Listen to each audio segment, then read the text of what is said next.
Good morning, everyone. The Current Affairs Times team is very happy to announce that we're all starting our weekly podcasts on social issues again, and I welcome you to our show, Real Talk. Today, we're going to talk about some interesting aspects of Chris Cuomo's dispute with CNN and analyze some of the standard worldwide employment laws. We have with us Allison Duffy. Allison has been litigating state and federal cases for the past 2 decades. Ms. Duffy began her legal career practicing general commercial litigation, and then she moved on to labor and employment laws. Allison also dealt with multiple appeals and has represented both employers and employees at the Equal Employment Opportunity Commission and throughout all stages of litigation. Welcome, Allison. Thank you. It's a pleasure to be here. Thank you. Pleasure to have you on our show. So Allison, do you think Chris Cuomo did violate CNN standards, although he did inform his colleagues and other executives of his plan of action? So we all kind of heard what was going on, the talkings back when, everything happened at the end of last year in 2021. But now, as I'm sure you know, and probably triggering this discussion, he has hired an attorney who filed a $125 million arbitration against Turner Media, CNN, for violating his non-compete and for damages. So it's interesting. We're getting so much more information now than we had before. Even just the CNN hasn't commented on the arbitration demand yet. But the arbitration demand itself is, I think, 35 pages long of information that, really hasn't come out until now. So it's very, very interesting. So what we all found out about when the upper management, Jeff Zucker, the president of CNN, had been fired, we kind of found out back then that he had knowledge and kind of agreed with Chris's interactions with his brother, and in fact encouraged those interactions. They knew that he was kind of strategizing with the legal team, with Andrew's media group to kind of help him, frame a response to the allegations. We kind of knew that was going on, but we didn't know to the extent that CNN found out during the investigation that they used as grounds to terminate him. So they agreed to it to a degree, and then they didn't agree to it when it no longer suited them is really what happened. And I think we're going to find out a little bit more of as the arbitration progresses. Right. So in your opinion, did CNN rush to judgment? So they suspended him pending an investigation, and I believe on a Monday, and then I believe he was officially terminated on that Saturday, allegedly after this investigation by an outside law firm that only took 3 days. So do I think they rushed to judgment? I mean, I've seen people get fired on the spot and had that upheld in court. So I think that's hard to say. I think we need more information. So Cuomo was never accused of blurring the lines between his family and his reporting in the past. I mean, his father and brother both were governors of New York, and then his own show was for years a rating leader for CNN. Why do you think this has come up all of a sudden now when his brother had to deal with all these sexual harassment allegations? So I think, and you probably agree, as a lawyer, as a fellow lawyer, but I think it was just a product of the times. I think they didn't have any other choice given Me Too, given cancel culture. I think that they felt like their backs were against the wall, and it would have been with Andrew resigning, with his brother resigning, and everyone else that has faced these Me Too allegations, being charged with those allegations and facing them. I think they kind of felt like they had no choice. And then it came out, I think they really have put a lot of evidence, that they're really relying on the evidence of this report that came out, the Kravitz, the law firm report, that they knew a little, but they didn't really know it all. And they're really blaming the allegations and really the reports based on the New York Attorney General, Letitia James, her report, which supposedly was like hundreds and hundreds of thousands of pages of emails and text messages and stuff, just detailing Chris's involvement in his brother's, and the allegations surrounding his brother's his position as governor of New York, that they said they didn't know about until that, data dump came in from New York State. So they're really, they really are saying that really held a lot of water. They knew that he helped a little bit, but they didn't know that he was using his position as a journalist to influence other journalists and to kind of get a little bit of behind the scenes information. So basically he was calling around other media outlets and saying, hey, what's going on with that reporter? Hey, do you have any more information on person XYZ who's accusing my brother? They're saying that he went above and beyond just being a brother to being, a journalist representing his brother. Right. So CNN, as we know, was aware no later than April 5th, 2020, that, Cuomo often consulted with his brother. And at that point, they chose not to take any action. But from a legal standpoint, what does this say about corporate houses like Turner? And do you think their policies can often become very biased? So I kind of really like how his attorney's framing it. And I think how Chris has framed it in the media thus far, which they like the attention till CNN no longer like the attention. So, they and as you brought up, they prevented, Chris started his career at CNN by interviewing his brother, and they had no issue with it. And then I think it was in 2013, they said, no more family interviews. And then here comes COVID. And I think Chris was quarantining when he had contracted COVID. He was very sick. He was reporting from like his basement in his house. And CNN, they decided, we want to get your brother, who's like the media darling at this point. We want your brother. We want you to interview your brother. We want that family dynamic. And he did one interview from his basement. And I think his ratings like shot through the roof and they loved it. And all of a sudden they were, according to the lawsuit, they were pressuring Chris and his brother was uncomfortable with it.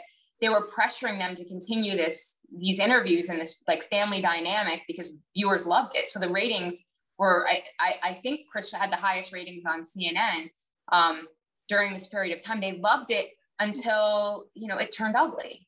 So the lawsuit even said, and I've read even before the lawsuit, but the arbitration, that they blurred the lines when COVID started to get Chris to interview his brother.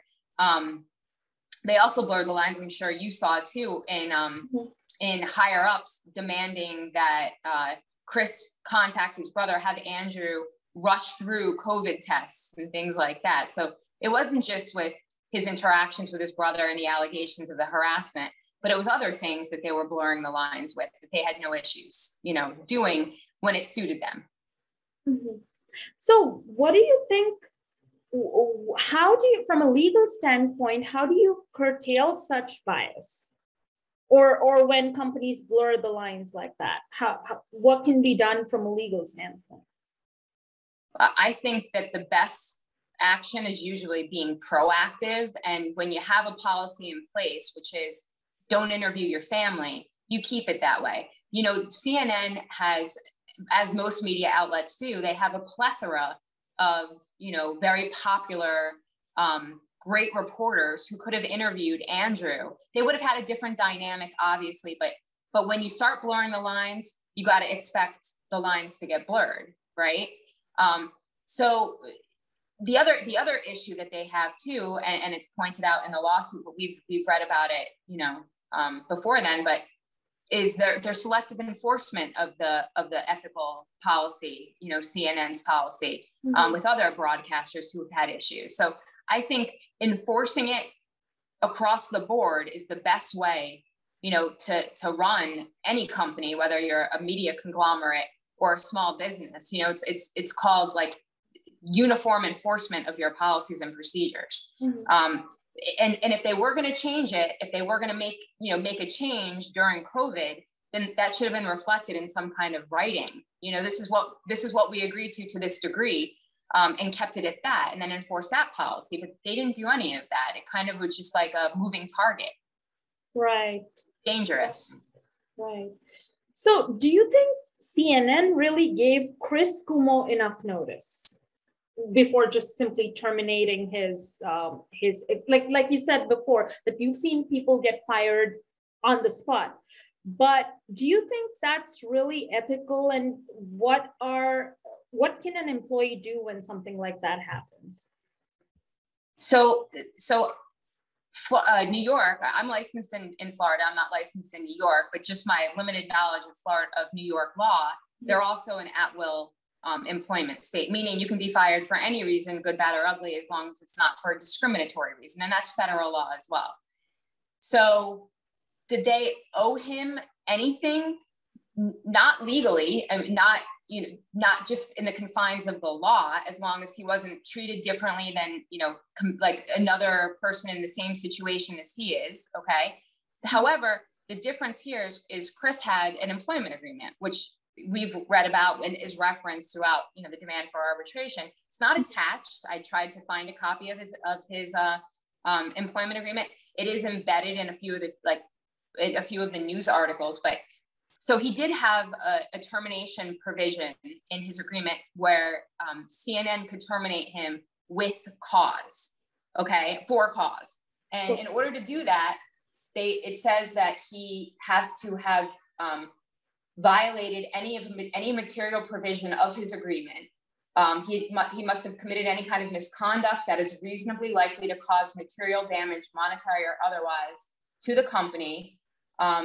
He convicted of or plead guilty to a crime, unethical business activity, including but not limited to fraud, misappropriation, embezzlement, failure to adequately or reasonably perform any of your material duties. And under A, which is a violation of any material provision of this agreement, or E, which is failure to adequately or reasonably perform any of your material duties, they had to give him a right to cure period, which means 5 days before they fired him, they had to say, hey, this is what you did wrong. You have 5 days to make it right. Okay. They didn't do that. So they actually never even told Chris under what provision he was being terminated. So the lawsuit, the demand for arbitration, it's like basically they're just opining, are you firing him under A, B, C, D, E?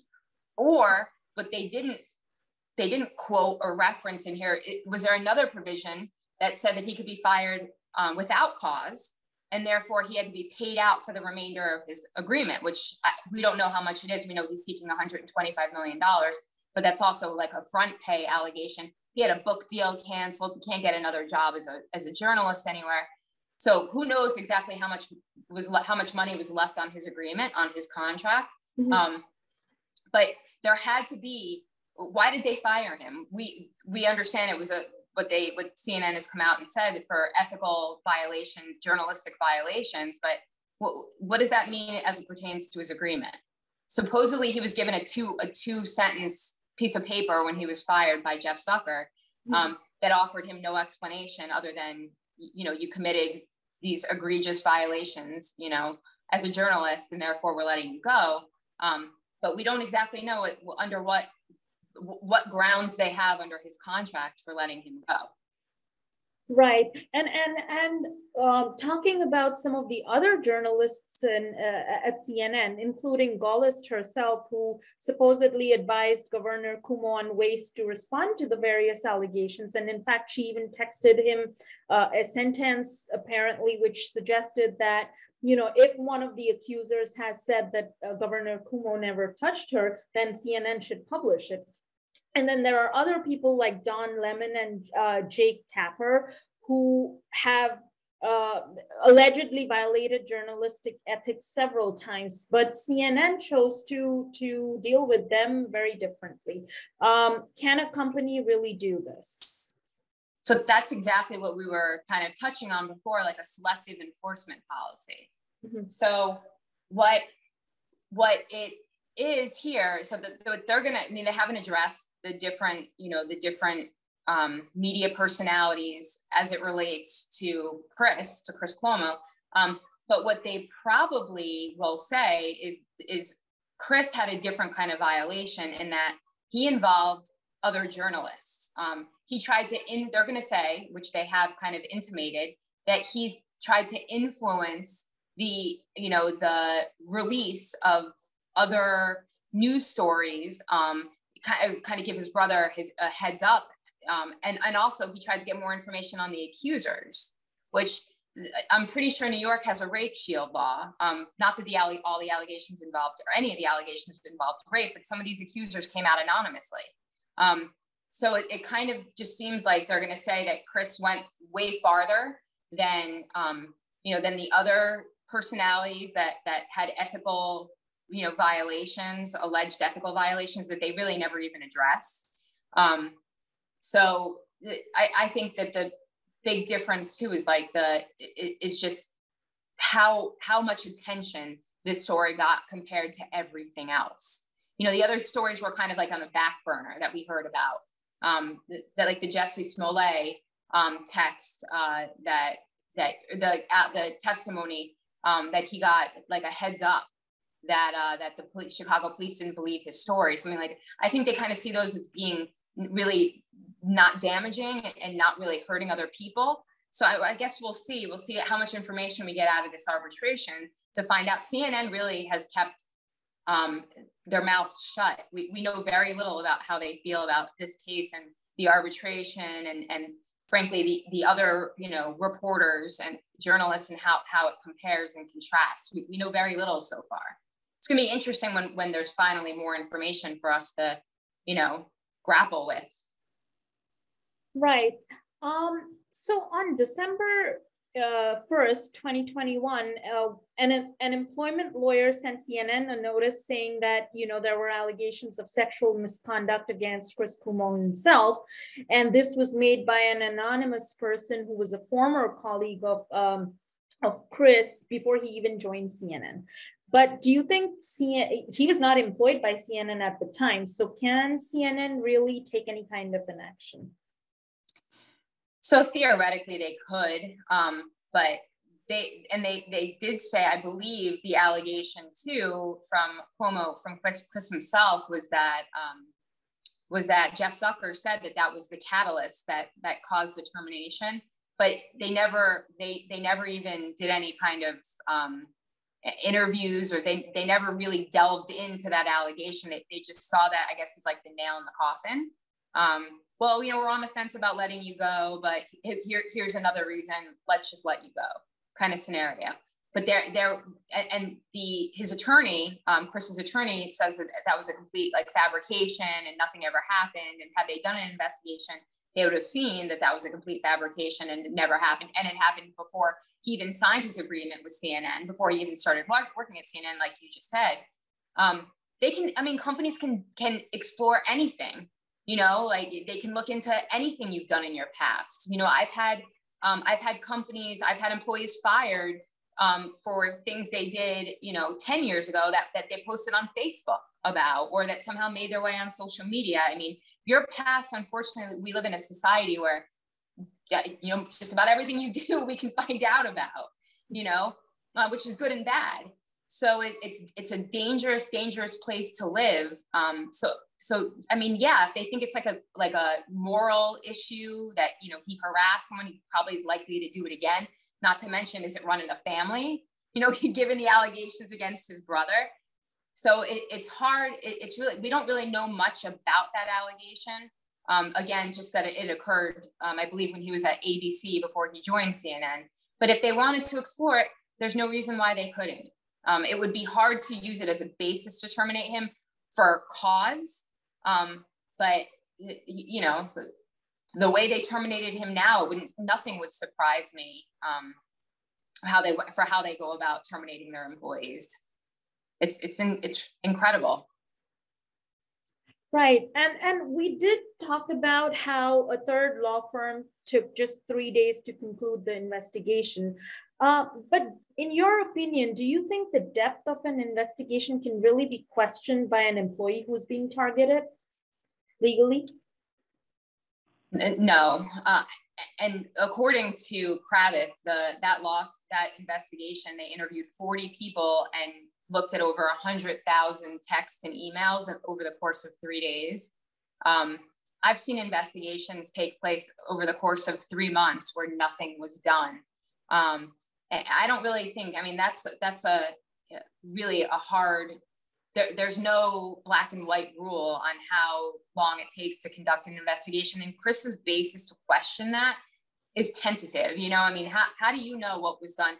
This is a huge law firm. They might have had, 50 people working around the clock to review this stuff, to go through text messages and emails and interview witnesses. I mean, we don't know how far they really got into it. Not to mention, you had the state attorney, the attorney general for New York, the New York attorney general, who how long did her investigation last? She did all the work for them. She produced these text messages. She produced these witness statements. She produced all this evidence that really and truly, they just were looking at someone else's work. Chris doesn't really have a leg to stand on, and they didn't even have to do an investigation. You can fire an employee without doing an investigation. It's good practice to do it. That's for sure, to cross your T's and dot your I's. And they suspended him while it was going on. So technically he hadn't even been terminated yet. So, I mean, he doesn't really have a leg to stand on to question that. We don't know exactly what went on. And like I said, they had more than enough material to work with from Ms. James's office to go through. Right.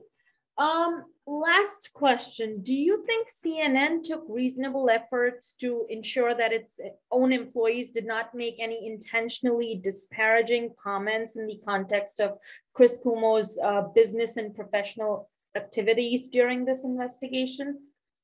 No. So, and I think that's pretty black and white. CNN itself has made lots of comments about Chris's activities and his termination. But they interviewed several of these, the personalities of these broadcasters that made these comments, and they had no idea that Chris had this non-disparagement clause in his agreement to begin with. Like, according to the demand for arbitration, the CNN had an obligation to tell its employees, hey, don't badmouth him. They had an obligation to take reasonable steps to make sure their employees didn't, badmouth him or kind of talk about what was going on. And according to and what we've read, according to the demand, they took no steps. They didn't, these broadcasters had no idea that clause even existed. And they were, media personalities. They were, trying to get public, to tune in. So it's hard to see where CNN went to try to get their employees, to not talk about Chris's activities or the termination. But I don't know how we would, unless someone came out who worked at CNN and said, yeah, we were told not to. The fact of the matter is, the people who were interviewed in the media said we had no idea that language even existed. We weren't supposed to talk about it. So that definitely is problemsome for CNN. I see that as being, for sure, a good talking point during arbitration, hopefully to get some kind of leverage, during the course of seeing how that plays out. Right, and it'll be interesting to watch how the dispute concludes. Thank you so much for joining us today. It was a pleasure to have you on our show. Thank you so much. Have a great day. You too.